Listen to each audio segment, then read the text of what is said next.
Assalamualaikum warahmatullahi wabarakatuh. Selamat datang kembali di channel Zulfikar FX.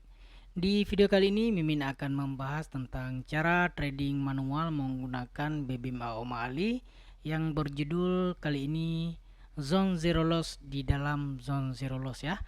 Oke, bagi teman-teman yang belum mengerti sama sekali dan ingin mempelajari trading manual, khususnya menggunakan BBM Aomali, teman-teman bisa mempelajarinya dari nol yang Mimin sudah siapkan pada bagian playlist. Kemudian, teman-teman cari yang namanya BBME Basic ya. Di sini Mimin sudah mengupas tuntas mulai 0 sampai dengan jadi advance-nya ini ya. BBMA Basic ya, teman-teman bisa klik. Nah, di sini dari part 1 sampai dengan komplit Mimin sudah pernah membahasnya. Buat teman-teman yang ingin mempelajarinya, silahkan, dan ini bersifat gratis dari Mimin untuk teman-teman semua ya. Jika sudah, mari kita lanjutkan ke setup advance ya. Di sini kita buka MT4. Mimin sudah lama juga jarang membahas ya, karena ya kalau hari-hari biasa itu fokus ke trading manual sendiri ya. Oke teman-teman, yang dimaksud dengan zone zero loss ya, ini akan kita bahas zone zero loss karena seru, dia mendapatkan banyak pips, bisa ratusan bahkan ribuan pips ketika terjadi zone zero loss ya. Contoh zone zero loss seperti ini ya. Nah, ini contoh-contoh zone zero loss. Ciri-ciri zone zero loss, semua candle berada di bawah mid BB. Itu ciri-ciri pertama. Ciri-ciri kedua, MA semua berada di bawah mid BB. Ciri-ciri ketiga, semua candle dan MA berada di bawah mid BB. Ya. Yang keempat, semua elemen indikator dan candlestick berada di bawah MA 50 ya. Kalau semuanya sudah di bawah, maka inilah yang disebut dengan zone zero loss. Ya, di sini teman-teman bisa lihat sekali dapat zone zero loss itu berapa ribu pip ya. Ngeri nggak ya? Ini untuk jenis-jenis hold lama-lama ya. Oke teman-teman, di sini kita akan membahas tentang zone zero loss yang baru saja terjadi di day one ya. Nanti kita akan sesuai judul ya, kita akan bahas zone zero loss di dalam zone zero loss ya. Di sini Mimin akan menunjukkan zone zero loss di time frame di bawahnya, yaitu di H4 ya. Di sini kita tandai ya. Di sini H4 terbentuknya zone zero loss-nya. Teman-teman bisa lihat ya. Oke, kita kecilkan dan kita naikkan saja karena sudah kedapatan ya. Ini ada area zone zero loss. Oke. Pertama teman-teman bisa lihat di awal-awal sebelum terjadinya zone zero loss di H4, di mula-mulanya terbentuknya sideways. Sideways itu bisa kita tandai bentuk Bollinger Band itu flat ya, atau mendatar ya, gini ya. Kemudian ciri-ciri yang kedua, MA50 bermain di area tengah dalam bentuk sideways ya. Ini yang dimaksud dengan sideways. Nah, kemudian muncullah momentum ya, terjadi momentum, 3 biji momentum ya. Ketika momentum ini terbentuk, lalu dia turun membuat koreksi yang disebut adalah re-entry. Re-entry pertama setelah persilangan BB dan MA50 ini adalah powerful setup. Ini sudah kategori zone zero loss ya. Kalau kita buy, kita akan buy di area ini sampai dengan mid BB. Area ini adalah area buy kita. Nah, kemudian terbentuk lagi momentum buy di area ini. Dia akan turun lagi membuat re-entry buy. Kita buy lagi di sini ya.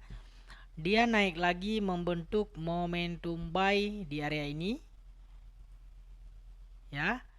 Dia membuat re-entry ketiga. Hati-hati.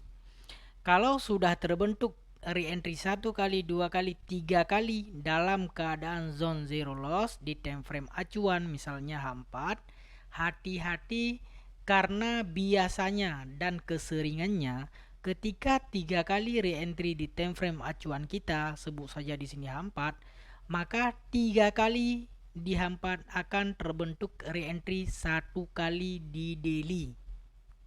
Ya, perlu diingat, saya ulangi sekali lagi, 3 kali reentry di time frame H4 biasanya akan terbentuk reentry pertama kali di daily.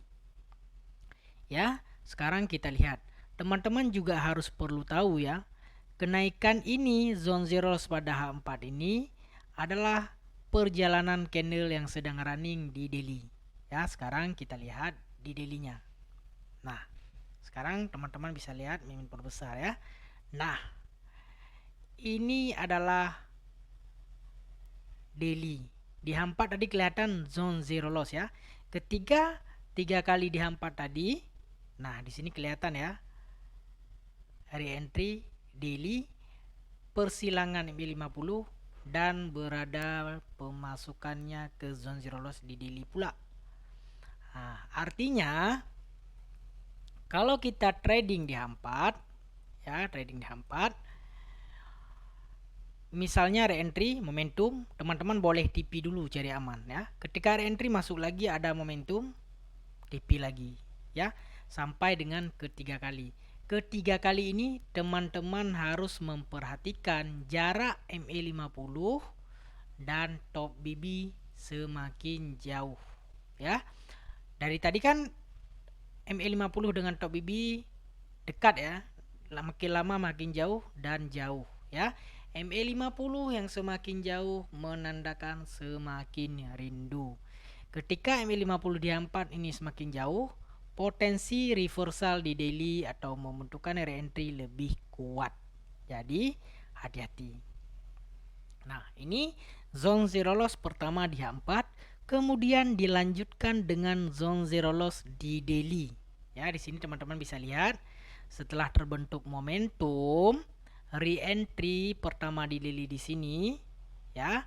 Ini terjadi persilangan, semua candle berada di atas mid BB, semua MA berada di atas mid BB, MA50 berada di bawah mid BB, menandakan zone zero loss berlanjut di daily. Dan teman-teman bisa lihat setelah terjadi zone zero loss berapa ribu pip kenaikannya ya. Nah, ketika terbentuk re-entry di time frame daily, kita mencari entry di time frame kecil seperti H4 misalnya sampai ke H1 yang berguna untuk meminimalisir loss ya. Misalnya di sini kita tahu nih sudah terbentuk persilangan, sudah memenuhi syarat zone zero loss dan kita tandai ini adalah area re-entry H4. Ketika ini terbentuk, kita sudah punya acuan map bahwa di daily sedang membuat re-entry. Kita akan mencari entry gabungan multi time frame, kita turunkan ke H4 ya, kita cari. Nah, ini saya hapus dulu, ini persilangan MA50 ya di daily. Nah, ketika ini kita tahu ini ada ekstrim, ada MHV ya, kita belum masuk ini kalau menggunakan multi time frame ya. Kita bahas multi time frame sekarang ya. Kemudian kita turunkan karena kita tahu ini MHV. MHV ini adalah hari entry di daily, maka kita turunkan lagi ke H1 untuk melihat dan kelengkapan setup yang akan kita gunakan untuk eksekusi atau kita trading ya. Nah, di sini teman-teman bisa lihat ya. Ini adalah area MHV di H4 dan re-entry di daily. Nah, cara meminimalisir loss yang memvalidkan re-entry daily, kita tunggu momentum buy di H1 ya. Contohnya begini. Ini momentum sell ya. Dia pernah naik tapi tidak membuat momentum buy. Artinya kita belum melakukan entry. Kemudian dia juga naik tetapi tidak membuat momentum buy, kita belum entry. Tiba-tiba dia naik top momentum buy ya. Ini menandakan candle yang membawa arah ya. Ketika terbentuknya re-entry, ini adalah setup re-entry H1 mengikuti re-entry buy di daily. Kalau kita mau konfirmasi lagi ini ke time frame M15 sampai dengan M5. Tapi tidak apa-apa, karena ini H1 kita jangan ambil banyak-banyak lah ya. Dapatlah 100 pip dapat. Oke, ini kaitannya kalau kita mau ngambil di TF kecil. Dan selama kenaikan ini walaupun turun, kita masih mencari potensi buy di momentum ya, karena kita tahu setiap kenaikan daily itu akan signifikan, namun proses perjalanan daily itu lama. Di time frame kecil itu butuh sideways yang panjang seperti ini ya. Ini sideways yang sangat panjang ya. Jadi kita akan masuk ketika ada momentum saja, momentum re-entry kita masuk. Ya, kalau kita mau keluar ya di ekstrim bisa, di MHV bisa ya. Misalnya kita buy di sini, kita mau keluar. Nah, di area ini kita kelihatan flat, keluar saja ya. Nanti ke depan kita tandain lagi, misalnya begini. Ada momentum dia turun reject MA 50 di area ini. Ya, di sini kita hapus dulu. Kita lihat kepada H4. Ini re-entry setelah CSAK. Daily bermaksud di sini masih zonnya re-entry daily. Makanya di time frame kecil itu sering sideways karena kadang-kadang re-entry ini butuh beberapa kali sideways di time frame besar, sehingga membuat di time frame kecil itu sideways yang berkepanjangan ya. Makanya kalau tidak mau ambil acuannya di daily, ambillah zone zero loss di H4 saja. Tetapi tetap jaga-jaga 3 kali momentum saja ya. Nah, seperti ini ya, teman-teman bisa lihat. Ini zone zero loss ya. Bermaksud zone zero loss ini mengikuti daily ya. Di sini kita bisa tandain dari sini ya. Di sini kita tandain. Ini coba tengok daily. Ya, semua zone zero loss daily. Jadi kita fokus buy di area-area re-entry yang turun, reject atau cucuk bagian MA5, MA10 di daily, kita konfirmasi pada time frame 4 seperti ini. Ya. Biasanya kalau sudah terbentuknya zone zero loss di daily, re-entry di H4 itu dekat-dekat dengan MA50. Ya, dekat-dekat seperti ini. Bisa jadi reject ya. Bisa jadi dia cucuk dalam BB mendatar. Kalau kita mau buy, turunkan time frame ke H1. Tunggu momentum. Nah, misalnya seperti ini ya. Nah, ini ada momentum. Tunggu re-entry, kita buy di sini. Buy ya. Kemudian di sini lagi tunggu momentum. Ya, di sini momentum kita buy. Nah, kadang-kadang ketika terbentuk momentum dia tetap turun tetapi masih dalam jangkauan tidak membuat momentum sell ya. Yang penting kita tahu bahwa ini masih kategori zone re-entry ya. Makanya pengguna BBMA itu sering melakukan layer ya. Biasanya kan orang bertanya, kenapa harus layer buy? Kenapa nggak langsung satu lot tapi gede ya? Kalau BBMA itu nggak gitu konsepnya. Jadi tujuan buy kita pecah-pecahkan supaya kita mengikuti dan equity kita kuat dalam mengikuti setup yang lebih besar ya.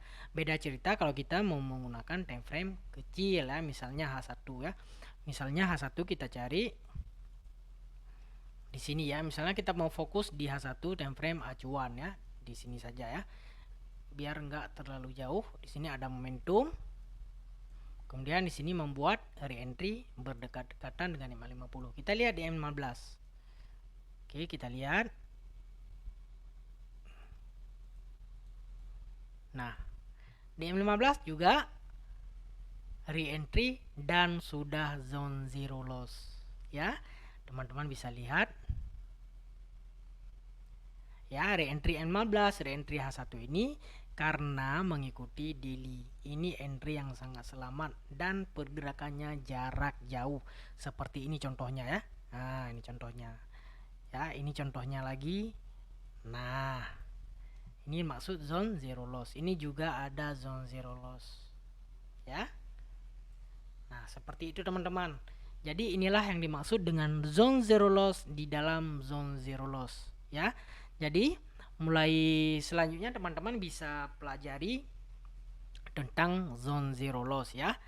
Jadi cara mempelajari zone zero loss itu sebenarnya sangat gampang, tinggal dibiasakan saja agar tidak tersilap ya. Tersilap pun kita tahu SL dan TP kita itu di mana ya. Misalnya di sini.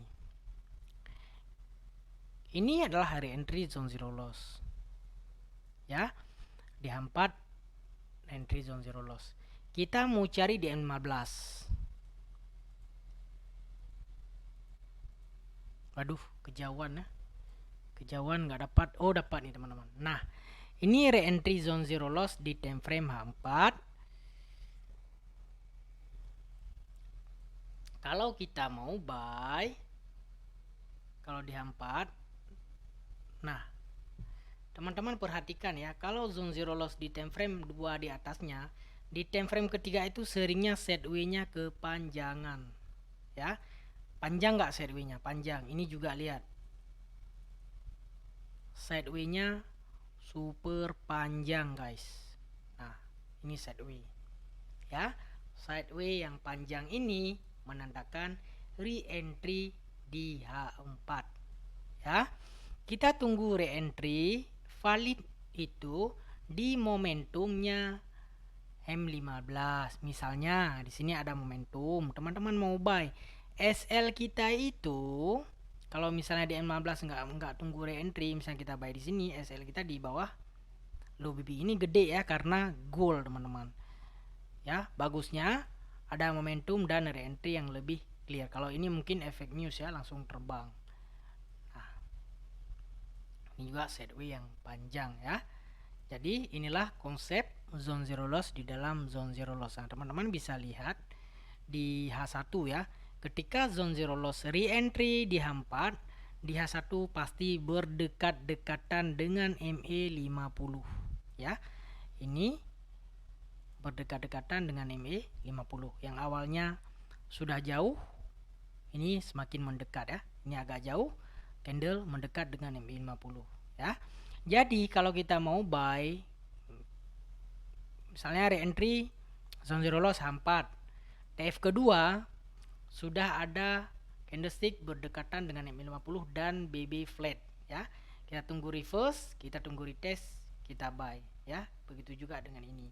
Nah, area ini kita cari lagi di M15 itu tadi untuk memperkecil SL kita, ataupun bisa juga kita gunakan SL cut manual misalnya nanti terjadi momentum baru ya. Ini tanda zone zero loss di dalam zone zero loss. Teman-teman bisa melihat di semua time frame ya. Oke, satu lagi. Tadi Mimin sudah sampaikan bahwa 3 kali re-entry itu harus hati-hati karena di atasnya akan terbentuk 1 kali re-entry yang membuat di time frame acuan atau time frame kita itu akan melonjak sampai ke top biasanya. Misalnya seperti ini. Ini ada re-entry 1, ada re-entry 2, re-entry 3. Tiba-tiba naik sampai ke top. Ya. Keempat ini bermaksud re-entry di time frame yang lebih besar, yaitu weekly. Nah, kelihatan ya. Nah, makanya cari aman saja di re-entry kedua boleh TP, atau misalnya re-entry di momentum TP saja. Ketika buat re-entry lagi ada momentum TP saja. Ketika membentuk re-entry ketiga, kalau mau masuk-masuk hati-hati, minimal set BE lah kalau sudah profit ya, karena ketika dia pullback atau dia retrace, dia akan mencapai top karena 3 kali re-entry di time frame kecil akan membentuk 1 kali re-entry di time frame yang lebih besar. Oke teman-teman, cukup sekian. Mohon maaf jika ada kesalahan dan kesilapan dalam penyampaian. Oke teman-teman, jangan lupa klik tombol subscribe, like, dan share ke teman-teman agar Mimin lebih semangat dan mengupload setiap hari. Dan teman-teman juga bunyikan lonceng notifikasi agar selalu mendapatkan informasi terupdate setiap Mimin melakukan update terbaru. Oke, akhiri, assalamualaikum warahmatullahi wabarakatuh. Salam profit.